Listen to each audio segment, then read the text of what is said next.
cloud, software dev, AI, and more. And as teams move projects forward, we provide actionable data to fix bottlenecks and increase workflow efficiency.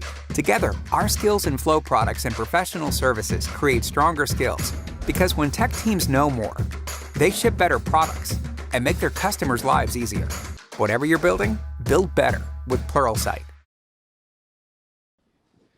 We're here with Adam Edmunds. Hello, sir. Silicon Slopes legend. You've been around for a long time. Yes. You've done a lot of interesting things in this community. I've become one of the old people. Yes. You are. I was always the young kid, and now I'm one of the old people. But You're I'm one of the excited. older. I'm excited. So you're currently the CEO of Entrata, and we're going to go deep on that because I find Entrata fascinating. I think that company is underrated because it doesn't make a lot of funding announcements. It doesn't make a lot of like big splash announcements. Yep. But people don't realize how huge that company is and Yeah. what's being built there just right across the street from where we're at now. But I want to start with just your journey, like how you got here. You were president of Podium prior to Entrata, and you were part of Merit CX and all these different things. So tell us how this all started for you. Man, the long story, well, I'll make it quick, but, I was going to be a heart surgeon my whole life. Grew up here in Utah, went to Bingham High School, and then when I was 21, I decided, no, 16 years of school doesn't sound fun, and I went to BYU and majored in business, and I had no idea what that would mean. Got a master's of accounting, and at some point got sucked into that public accounting track, and then I took a class from Larry Miller. He used to teach a class down at BYU. He would drive down there, an hour both ways, and I just fell in love with that class. And there was one day he said, hey, you guys are already used to eating ramen noodles. You don't have kids and mortgages. If you want to start a business, go do it because you can go get a job. And I just bought in, and I went and started my first company in college called Silent Whistle. It's like a compliant SaaS business. This is 2003. Actually, the other person who kind of helped me do that was Dave Bateman. I saw him present at BYU in the business plan competition at the time, Property Solutions, which was just an idea. And I'm like, hey, if that dude can do it, so can I.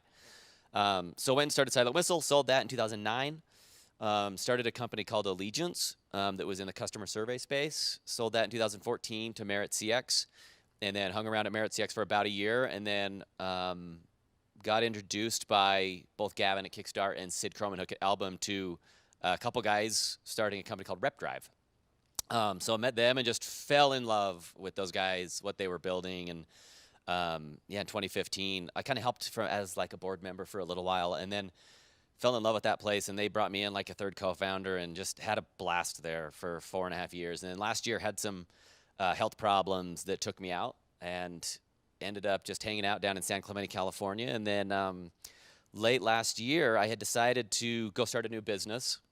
And over Thanksgiving, my plan was to come here during the Thanksgiving break, and I was planning on talking to Josh and Ryan and Todd and Dave, and I had a new product ready to go and say, hey, I want you to invest, and you have to buy my product.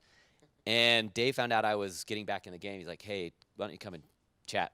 So went over, and I could tell he was kind of poking around at this idea of why don't you come and run Entrata? And I said, no, that's dude, the last thing I'm ready to go do in my life right now.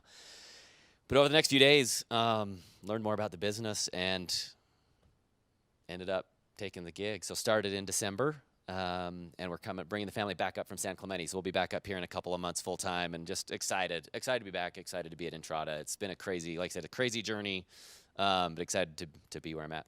And Rep Drive, just for those, that became Podium. That became Podium, and yes. Podium is on this interesting journey right now. They're still going through that. I'm sure you're still talking to Eric and Dennis and those folks all the time. I want to go back to something you said, because there's a lot you just said there that I want to go a little bit deeper on. But you had Larry Miller as your professor at BYU. What was he like as a human being? He was awesome. He was super feisty. He was super transparent. I really learned a lot from that guy. The other thing he was very passionate about, which I really feel like I connected with, and it still is part of my core. He was extremely passionate about the 5,000 families that lived off the Larry H. Miller companies. At the time, this was 2003. It's probably triple that by now. I don't even know. But because he would get questioned a lot of dude, you kind of missed your kids, growing up. You still are working 60 hours a week, but you're a billionaire. Why are you doing this? And that was his answer. He's like, there's a lot of people that need me. And for whatever reason, I was given this gift to create jobs. and I don't have a lot of other gifts, but that one I was given, and I have to like use it. Like people need it, and so even then, I mean, he was in his 60s. He was working crazy hours still, but he was awesome. Like I would follow him out to his car every day. He had this big old Lexus 430, and I would follow him out every day, just talking his ear off. And he ended up inviting my wife and I to go see. He got the last like big reel of If You Build It, They Will Come. Field of Dreams. Field of Dreams. Yeah, he got the last reel, and he invited us with a bunch of people to go watch it up at Jordan Commons. Gail came and spoke to the spouses and was like, "Here's what you're getting yourselves into if your spouse goes and takes this career path." And even after I started Silent Whistle, he was on my advisory board. He would let me go meet with him and stuff. So he was a really big impact on me. He was like the first entrepreneur I knew personally and could ask questions to. And he probably wouldn't have remembered my name most of the time, but like he had a big impact on me for sure. He had a big impact on Utah. Yeah. A legend, Yeah. Larry Miller was. I mean, he brought the Utah Jazz to, from New Orleans to Utah. Just that vision that Larry had is unbelievable. I think it's underappreciated, honestly. Yeah, and he did it when there was no such thing as venture capital. There were none of the resources that we just are falling into these days. He did it all on his own and with his own kind of blood, sweat, and tears. It really is an amazing story. There's a couple books that his kids have written about it that you just got to read. It's amazing. Changed Utah. And so Silent Whistle, what was that process like exiting that? So that was a business that was kind of rode the wave of Sarbanes-Oxley, a law that was passed in 2002. And so once that law kind of was implemented and all these public companies had these new rules, it kind of plateaued off. It was like a $4 million business, and it kicked off like $2 million a year in cash. But I didn't really know what to do with it next. I was like, okay, that worked. Now what? And at that point, kind of had the idea for Allegiance. So I called up our biggest competitor. I didn't know how to sell a company, but I called him up. I'm like, do you want to buy this? And yeah, worked it out over. And this was end of 2008, beginning of 2009. It was like the depths. Terrible time to sell a business, but I couldn't raise money to do anything else. And so we were able to raise some cash and kind of use that cash to kind of launch Allegiance. And Allegiance, unbelievable success. Like an unbelievable success. What was that journey like? Allegiance was, I'm really proud of what we did there. It was hard. It was an enterprise sale. Everything we did at Allegiance was hard. Building the product was hard. Marketing it, selling it, implementing it, renewing it. It was all hard, but man, we learned so much.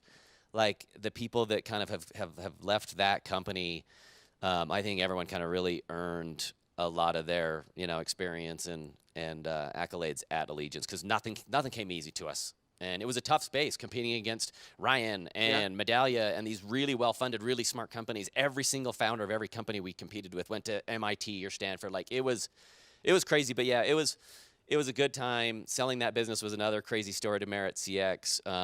But yeah, I loved that company.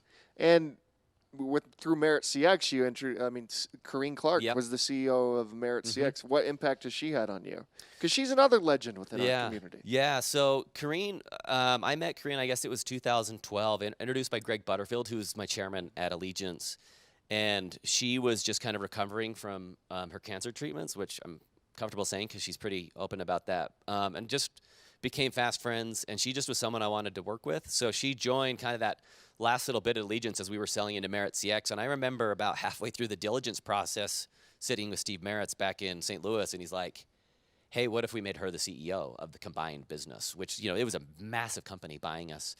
And put that all together, and, she kind of built out a new exec team there at Merit CX, and, off they went. That's cool. And then obviously Podium, what an unbelievable ride they're on. And starting in that bike shop, I still remember visiting them in that bike shop. Did you go? In Provo. Oh, yeah. Because we were down there in Provo, too. Yeah. With Beehive Startups. It was right. the same time. And so we're talking to those guys. I remember when they were called Rip Drive. I remember visiting that bike shop. I'm like, what are you guys doing here? Yeah. What is this thing? It never didn't make sense that it would be anything, and they just hustled that thing into something pretty beautiful. From the beginning, that company was so special. So I got introduced probably springtime of 15. I remember going to the first board meeting, and the numbers were just crazy that they were putting up and not burning through a lot of cash. And I remember them saying like, hey, we're going to get to $1 million by the end of the year. And I think they started 2015, maybe like 100K. I'm like, guys, that's like good goal. But I mean, that you just don't march to $1 million that quickly.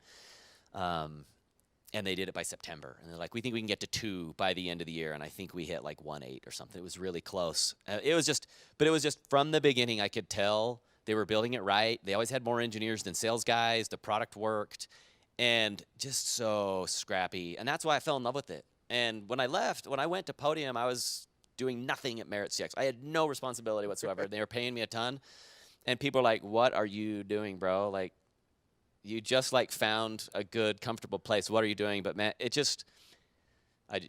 was just, I could feel it in my gut. That was the next step for me. And I love those guys. Like, they really kind of brought me in and just let me kind of do my thing there. And it was just an amazing ride, going, 1 to 100 million in 4 years and raising money from the best venture firms in the world. And I just had a blast with Eric, being attached at the hip with that guy for those 4 years. It was just a blast. It's a great group. It really is an amazing group. Yeah. All right, so now you're at Entrata. What brings you to Entrata? Because Entrata has, for how long has Entrata been around? It's been around 03. Yeah, since 03. It used to be Property Solutions. Yep. They rebranded it to Entrata. It's been a monster for a very, very long time.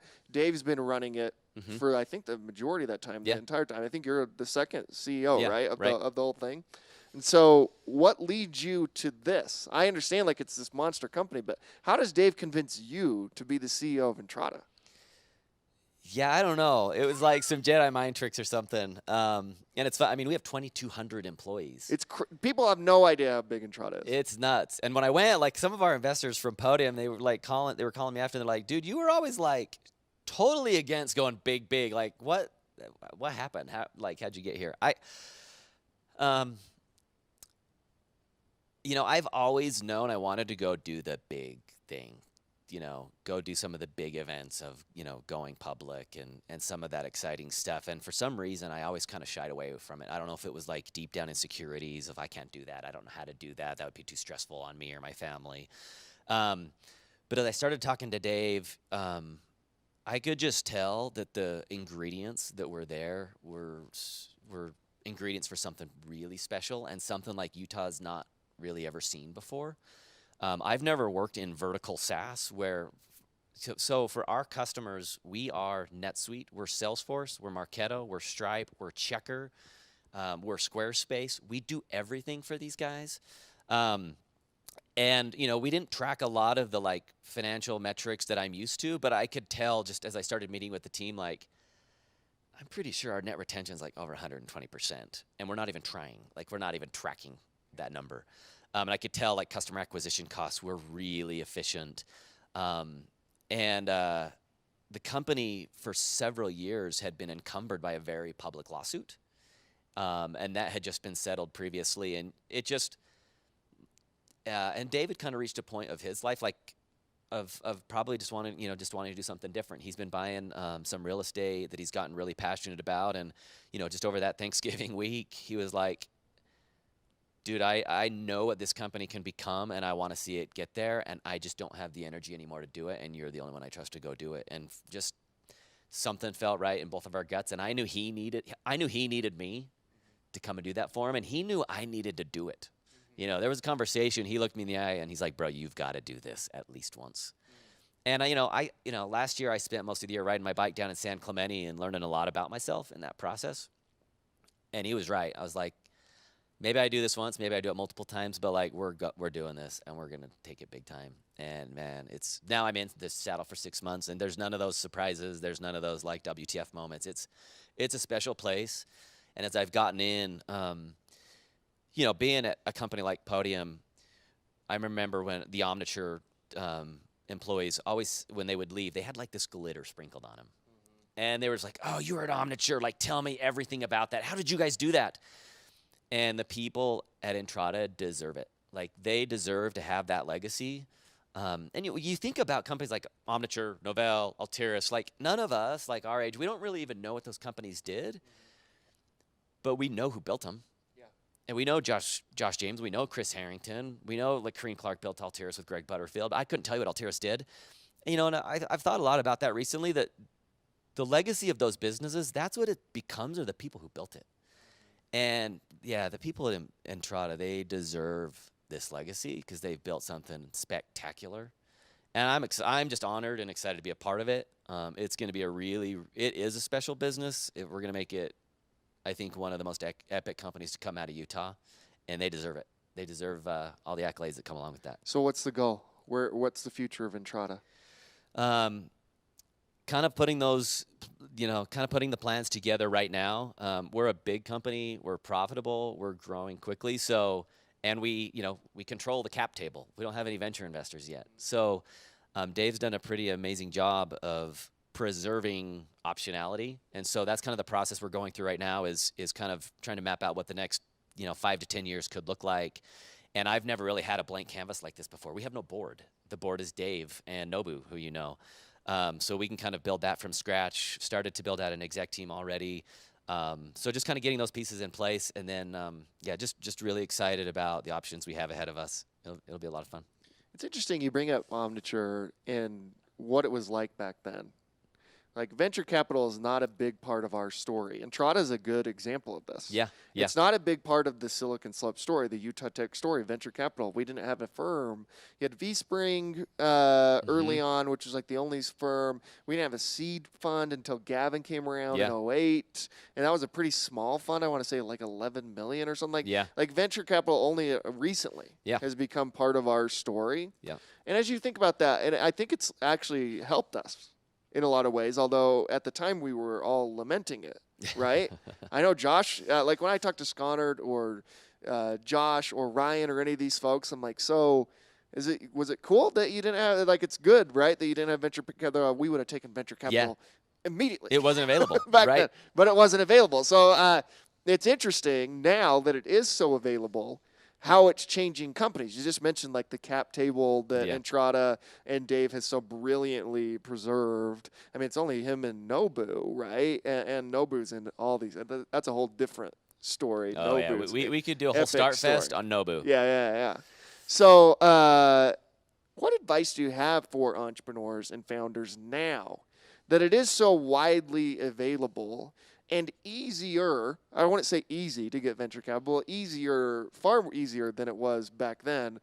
What advice do you have? It feels completely different than the legends you were just talking about. Yeah, I mean, it is a lot different. One, I'd just say have like some gratitude and respect for like those that came before. Like, I was just talking about this with Josh.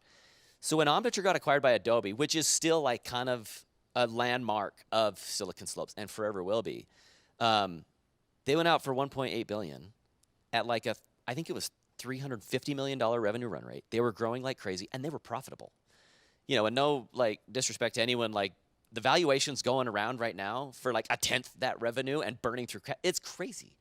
So it's I don't want to sound like the old man that I walked uphill 9 miles to school both ways or anything. But yeah, we're all really blessed that are building businesses now for like the paths that were laid by those that came before us. And just, I think, recognizing that and making sure we don't screw it up. We're all stewards, of Silicon Slopes. And we might be having our day now, or your day's coming, or your day might be sunsetting, whatever you want to do next. But like, I think we're stewards of this community, and we got to like improve it. Let's not be greedy about it. Let's make sure we're like giving Utah a good face and making sure everybody's winning, because it really, this isn't like a zero-sum game. I'm a big fan of like good energy you put out in the universe will come back to you. And there's been a lot of people that have done that for us that we're now, taking advantage of. And there's just ways, like a lot of us have these platforms now where we can do a lot of good just outside of our businesses and help kind of the next crop of entrepreneurs and the next crop of executives. Like I said, I hope that the legacy of my career at Allegiance and Podium and Entrata is there's 10, 20 years from now, there's 50 CEOs and CFOs and CROs from those businesses, and they're kind of like taking the torch. So just be mindful. I guess that's, a long way to answer that, but be mindful that, we're all just kind of stewards of this great place, and hopefully we can pay it forward. What would you want the future of Silicon Slopes to look like? Because it's rapidly changing, and it's completely different from it was. And like '09, I think is the landmark, right? You had Novell and WordPerfect, which was two incredible companies, two of the biggest companies, tech companies in the world back then, down there in Provo, Utah. That's amazing. Mm-hmm. But Josh proving you could get a Silicon Valley exit without living in Silicon Valley. Yeah. You can. I mean, that's been proven now a bunch of times.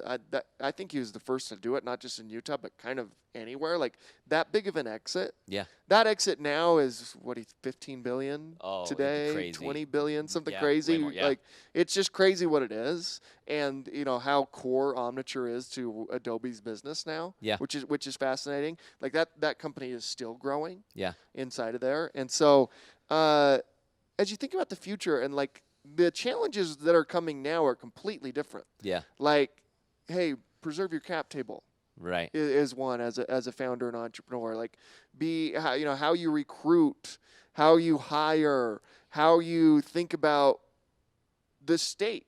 Yeah. And the housing crisis we're in, and air quality, and diversity, inclusion, like all this type of stuff that, it's kind of the advantage of success, right? Is that we could even think about these things, but now we are thinking about them. So how would you want it to look? Yeah, I think our next step is to, so when I started, if you got like Ryan and Dave and I, we were all at BYU at the same time in '03. If you got us all together back then, I bet none of us would have ever anticipated our businesses could have ever been worth $100 million. Back then, that didn't happen. And then, like you said, Altiris and Omniture go out, and that kind of started this, kind of to break down this misconception that Utah doesn't create really big businesses. But you look at what Omniture has become for Adobe, like you mentioned, what Qualtrics has now accomplished with SAP. That's what I think is the next phase for us, of rather than being the place where companies get built to be acquired into the big platforms, let's build some platforms here. My first, and I say that from experience, my first two businesses, I don't know where they are exactly. Silent Whistle, I couldn't tell you who owns that. I don't know if there's any employees left that ever worked there with me. Allegiance has now been acquired a few times. I don't know if our product exists anymore. I don't know what happened there. And, that's something I learned from Eric is, think much, much bigger. Think more long term. That's something I'm learning working with Dave now. Think in terms of decades. And that's not how I was an entrepreneur early on. I was, for whatever reason, I was more the mindset of no, you build something for 5 to 7 years and you sell it to somebody. And that's what I did with my first two. And I think if we can get everybody, entrepreneurs, and not every idea is cut out for that, but I do think there are companies that are now being built here that will become the platform businesses where we go start buying other stuff. And headquarters stays here, and we have 3, 4, 5 more buildings that look just like what Adobe has become, what Qualtrics has become on its own now, rather than we just become these subsidiaries, and over the next 5 to 10 years, who knows what happened with that business. What motivates you? Oh, why do you keep dude. doing this? San Clemente, that's an amazing place. Oh, it's so great. You're leaving San Clemente, coming here. I mean, I don't know if you're leaving, but you're here in Utah a lot. Yeah. Lehigh, Utah. San Clemente, one of the greatest places on earth. It's pretty great. What motivates you? So I spent 9 months last year riding my bike and thinking about that, actually. It's not money. I kind of figured that was always it. It's not like fame and glory. That doesn't do a whole lot for me. That's fun for 30 seconds until you realize people probably like you a little less once that comes. What got me off the saddle though was, and I might even get emotional talking about this because it is an emotional topic for me. It was the texts that I would get all last year, whether it's people from Allegiance or Podium, and it was hundreds over the course of those 9 months. You changed my life, or you probably don't remember this conversation we had in 2012, and you changed my career. My family's never been the same because of this. And it was just the people. Going back to Larry Miller, I kind of just felt so the day I realized I needed to get back in the game, my kids had gone back to school. We were down in San Clemente. It was 10:30 on a Tuesday. And I had already gone on a 3-hour bike ride, and I was watching Harry Potter on the couch by myself. And I was like, this is not how I should be living the rest of my life. I'm 41 years old. There's probably more for me to do. And that's what got me back. And that's what has me fired up about Entrata is there's a bunch of people there that I'm just honored to count myself as one of them. But I think I probably can help kind of advance their careers. And going back to my goal in life is when I die an old man on a rocking chair somewhere, I'll be thrilled if there's just dozens of executives, entrepreneurs, founders, people who became venture capitalists, whatever. And if they learned something from me or I gave them a break along the way, that's really what will have me resting easy. What's the best piece of advice you received from anyone in this community or anyone in your life that you've applied towards entrepreneurship, building a company, being a leader? Oh, man, that's a good question. Honestly, it was probably some of those early lessons from Larry about just seeing the passion he had for the people that worked for Larry H. Miller Corporations. Like, honestly, Silent Whistle was an okay success. Allegiance was an okay success. Podium's great. Entrata's going to be great. But, like, the constant through all those are the people. And, just trying to be myself. That's maybe, I don't know if that was ever specific advice I was given, but that's another thing that I've tried to learn more the last 5 or 6 years, especially when you start as an entrepreneur in your 20s. You don't know what you're supposed to be or how you're supposed to act or what you're supposed to say. And I would, like, go to lunch with Josh and be like, I should be like Josh. And you can't, like, that's not a thing. You can't be like Josh. Or I'd see someone else speak, or Tom Stockham or Patrick Byrne. I'm like, I need to be that. But you just got to be who you are and be comfortable with that. People see through inauthenticity pretty quick. Yeah, I don't know. It's a good question that you'll probably have me thinking about. But those are a couple of the things that come to mind. Well, I ask because we'll end with this. What's the one piece of advice you'd give entrepreneurs watching this now? A lot of people attending Start Fest are trying to start their first company, trying to grit it out, trying to go through what you just talked about. When you meet these folks, like, do I mimic who Ryan Smith is? Do I mimic who Aaron Scott? There's all these different styles, and then you realize, like, that's actually who they are. And if you're not that, then there's no point in doing that. And so what's the one piece of advice you'd have for those watching this? Yeah, I'd say you need to figure out what your true essence and passion is if you want to do this, because it sucks a lot of the time. It's hard on your family. It's hard on your spouse. Like, my wife's going to be on a panel here in Start Fest talking about what it's like. I missed Disneyland yesterday on a whim, with my wife and kids. We're California residents. We were super excited to go, and I had to get on a plane. So it's never going to be easy. So you got to find out why it matters to you. And I'm just telling you now, it's not money. That may come and it may not come. But you need to find out what drives you, and you've got to be honest about that, and be your true, authentic self in every conversation. And that might take some time. Like I said, it took me some time. I've called and apologized people that worked for me a long time ago and said, I was just kind of an idiot back then. I'm really sorry about it. And I'm still working on that. But that's what I learned after riding my bike, for 9 months last year, was really why I was in it. And that's what keeps me going now and makes it all worth it for me.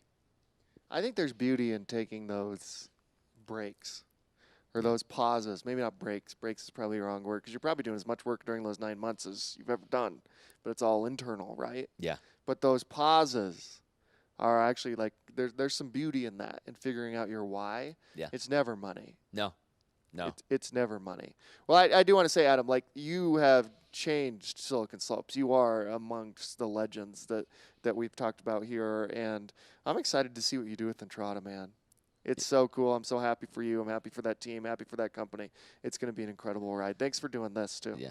Love you, buddy. Thanks. Appreciate it. Okay. Thanks.